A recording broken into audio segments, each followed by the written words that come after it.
Sveiki, mani sauc Jānis, un tagad parādīšu, kā izveidot savienojumu starp serveru un klientu, izmantojot Python soketus. Pirmā apskatīsim serveru programmu. Pirmajā rindiņā ar import tiek piešķirta nepieciešamā bibliotēka, tātad socket tipa objekts piešķirts, un pēc tam tiek piešķirta IP adrese, kas darbosies, un tālāk ports, kur pievienosies klients. Nākamajā rindiņā host un porta adrese tiek piesaistīta socketam.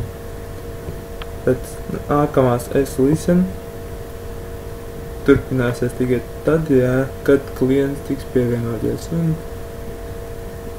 kad pievienosies klients, servera programmā parādīsies ir savienojums ar IP noteikto un porta numuru. Un klientam parādīsies veiksmīgs savienojums ar serveru. Tagad apskatīsim klienta programmu. Sākums ir tāds pats, tikai beigās S-Connect. Tas nozīmē, ka tiek izveidot savienojums, izmantojot IP un hostu.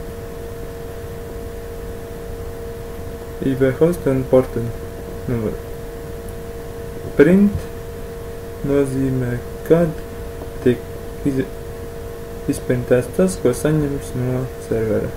Tas ir veiksmīgs savienojums ar serveru. Un tad pamēģināsim, vai tas darbojas.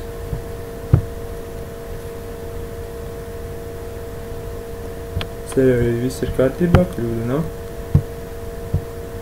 Un klients.